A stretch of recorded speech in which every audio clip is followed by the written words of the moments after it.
We hit them very hard again tonight, and we did that in honor of the probably three. It's probably three as opposed to two great patriots.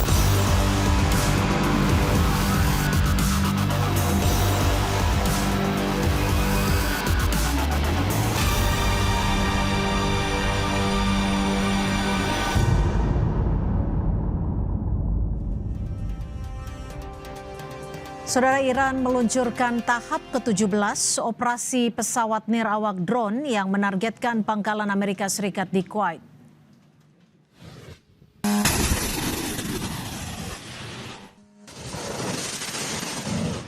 Serangan ditujukan terhadap gudang amunisi di Camp Adairi serta sistem radar Patriot dan gudang peralatan serta personel di pangkalan udara Ali Al-Salem. Iran menyebut serangan tersebut merupakan tanggapan langsung terhadap kejahatan AS di wilayah sipil dan pelanggaran perjanjian internasional.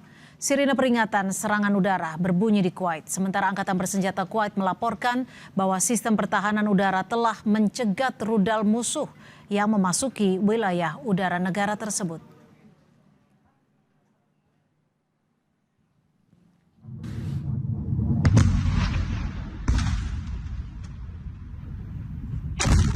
Rudal Iran juga menghantam sebuah pangkalan udara di Yordania yang menewaskan 3 personel militer Amerika Serikat. Serangan Iran tersebut juga menyebabkan 1 orang hilang dan 4 lainnya harus dirawat di rumah sakit. Iran menyatakan serangan itu merupakan tanggapan atas serangan Amerika Serikat. Aksi saling serang ini kembali memicu konflik antara Amerika Serikat dan Iran setelah gagalnya kesepakatan sementara bulan lalu yang bertujuan mengakhiri perang.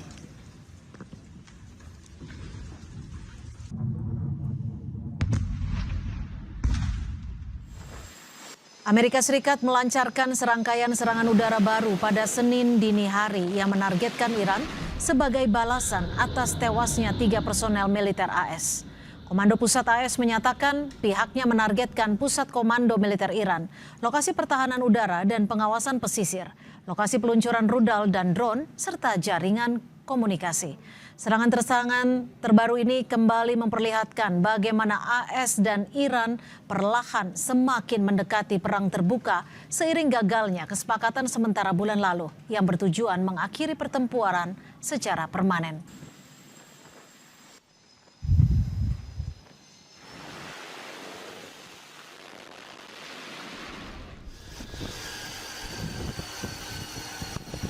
Militer Amerika Serikat juga akan mengerahkan jet tempur siluman F-35B milik Korps Marinir yang siap lepas landas kapal USS Boxer di Laut Arab. Rekaman yang dirilis Senkom memperlihatkan sebuah pesawat bergerak di geladak penerbangan sebelum lepas landas. USS Boxer merupakan kapal yang dikerahkan bersama unit ekspedisi Marinir ke-11.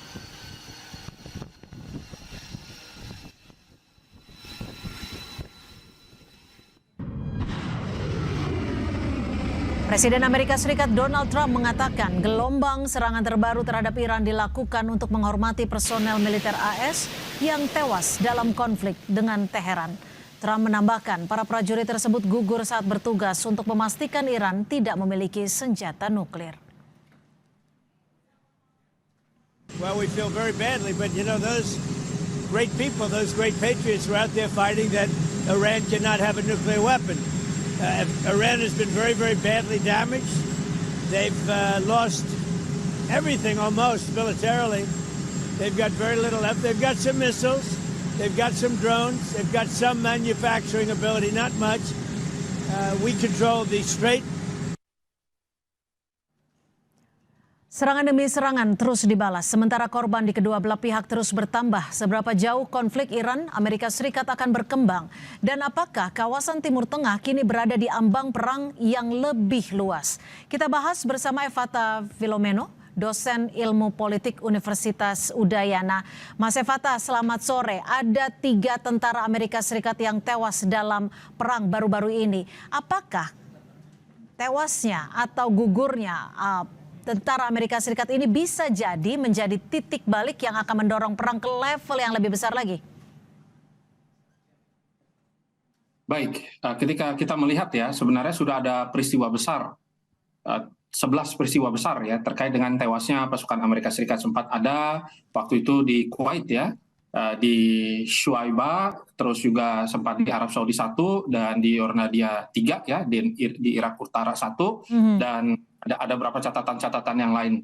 Dan tentu saja hal ini dikonfirmasi bahwa Donald Trump mengatakan bahwa dia akan melakukan serangan besar-besaran nanti malam begitu.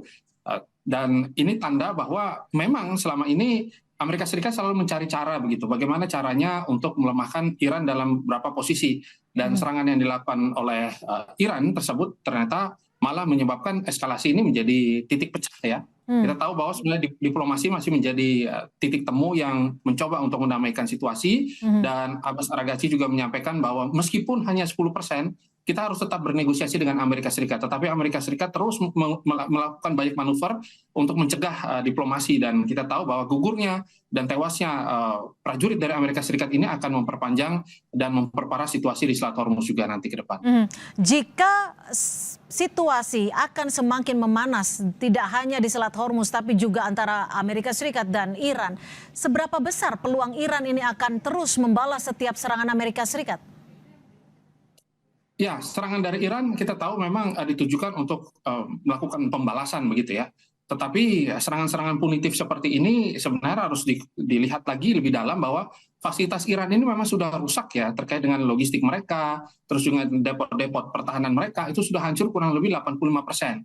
Maka serangan-serangan yang mereka bisa lakukan adalah serangan-serangan simbolik begitu. Meskipun tentunya ini akhirnya menyebabkan tewasnya dari pasukan Amerika Serikat, tetapi kehancuran yang diciptakan oleh Amerika Serikat dengan serangan berapa malam ya, hingga nanti mungkin masuk ke malam ke-9 dan masuk ke malam ke-10, tentu ini jauh lebih parah gitu. Ada 170 titik, terus Amerika juga akan melakukan serangan dengan pesawat tempur canggih mereka lagi ya, otomatis pengeboman demi pengeboman, jalur-jalur logistik yang selama ini harusnya menjadi nadi kekuatan dari Iran ini sendiri malah lumpuh total. Nah, maka serangan ini harus dibaca hati-hati oleh Iran gitu. Ketika mereka ingin mendeeskalasi, harusnya hal tersebut mulai muncul. Dan kita tahu bahwa Amerika Serikat juga sudah membuka ruang diplomasi yang cukup besar, tetapi apakah ini ditangkap dengan sangat baik, ataukah mereka ingin melakukan serangan total gitu, atau perang total ke depannya. Dan kecurigaan bahwa nanti Amerika akan melakukan invasi darat bisa saja semakin dekat. Saya lihatnya demikian. Berapa persen sebenarnya kemungkinan invasi darat akan dilakukan Amerika Serikat jika kita melihat eskalasi belakangan ini, Mas Fatah? Ya, kita melihat bahwa pasukan Amerika ya yang berada di wilayah Timur Tengah ini datanya memang itu kurang lebih 50.000. Tetapi dengan peningkatan eskalasi seperti ini tentunya hal tersebut terlihat dari banyaknya intensitas kapal perang mereka yang melintas ya. Kurang lebih sekitar sekarang yang kalau terdata itu ada 24, dan itu semuanya membawa pasukan begitu. Maka hal-hal seperti ini membuktikan bahwa Amerika Serikat sebenarnya sudah secara presisi melakukan pelemahan-pelemahan. Pertama mereka melakukan pelemahan di wilayah pesisir.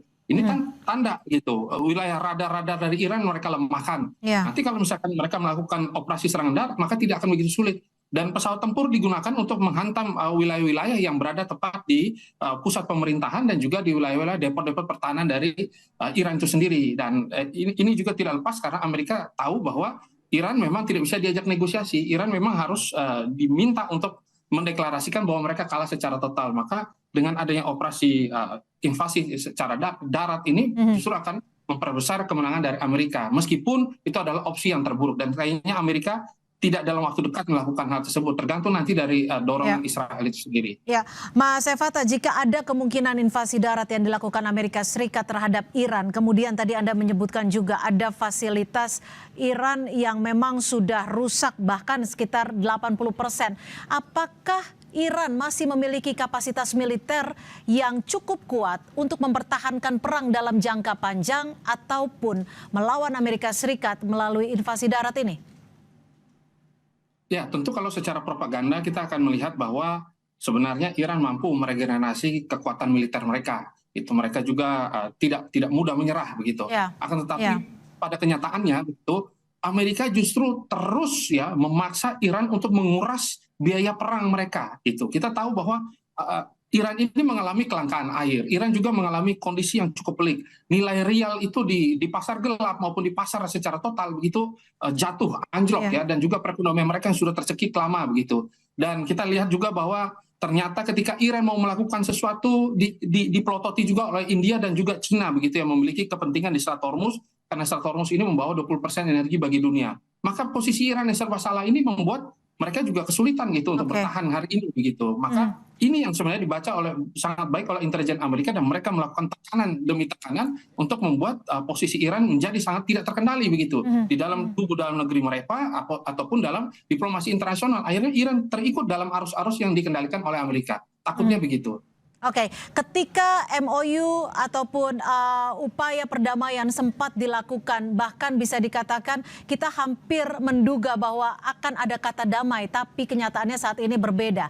Apakah menurut Anda sendiri ini situasinya sudah tidak terkendali, Mas Evata? Ya, itu dia. Pertama, bahwa memang pengendalian politik di dalam tubuh Iran ini tuh tidak terkonsentrasi dengan baik lagi ya. Awalnya kan kita melihat bahwa ketika serangan demi serangan true promise ya, yang akhirnya namanya berubah ya, terus dengan pola-pola yang begitu sangat ciamik, tetapi dalam kenyataannya begitu posisi daya tawar ya di dalam tubuh politik Iran ini menjadi carut marut begitu, sehingga basis-basis otonom ya, pasukan IRGC ini melakukan retaliasi tanpa koordinasi begitu. Nah, ketika mereka melakukan serangan tersebut, dampaknya itu kan sangat buruk bagi negosiasi ke depan. Nah, ini yang sebenarnya diharapkan dengan sangat baik oleh bukan hanya kaum moderat ya, tetapi perpolitikan di dalam negeri Iran gitu, bahwa perang ini harus segera selesai. Dan kita tahu bahwa diplomasi yang kemarin ini membawa kita pada satu kelegaan dan relaksasi yang clear begitu. Dan Iran juga tahu bahwa tidak mungkin mereka melakukan serangan yang begitu sangat besar ya dengan Amerika Serikat. Tetapi serangan yang muncul ini adalah serangan yang bisa saja ya, sebenarnya kan ada beberapa titik yang tidak merupakan serangan dari Iran, tetapi diklaim oleh Amerika adalah serangan dari Iran begitu. Nah, ini kan ini fakta bahwa Amerika terus mencari kambing hitam. Amerika melakukan banyak manuver untuk memperbolehkan mereka melakukan serangan agar mereka terlepas dari sanksi internasional gitu.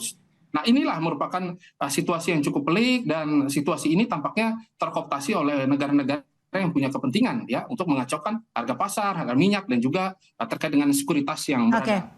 Oke, Mas Evata, singkat saja, kita tahu bahwa Iran kerap menggunakan strategi perang asimetris.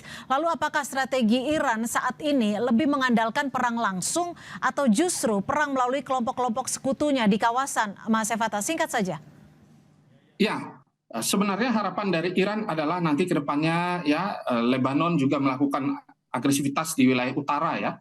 Akan tetapi tentu Lebanon ya terus dengan Yaman juga ada Houthi ya, dan juga ada beberapa milisi Irak juga ya, Hizbullah maksud saya tadi, Hizbullah ya di wilayah Lebanon, ternyata semua tidak terkoordinir dengan sangat baik begitu. Hal ini tidak pas karena serangan-serangan yang dilakukan kadang justru malah memicu dan juga membuat situasi Iran semakin buruk begitu. Awalnya kita melihat perang ini masih berada pada posisi yang ya mungkin berapa persen itu Iran bisa melakukan serangan balik. Tetapi dalam kondisi hari ini gitu, ketika justru Amerika Serikat yang menggunakan war of attrition, ini tanda bahwa strategi dari Iran itu dikopi oleh Amerika, dan Amerika tahu bahwa Iran akan kehabisan darah ke depannya begitu. Maka tampaknya kali ini akan sangat sulit bagi Iran untuk bertahan. Baik, terima kasih atas perspektif Anda, Mas Evata Filomeno, dosen ilmu politik Universitas Udayana, sudah berbagi perspektif di Kompas Petang. Selamat sore, Mas Evata.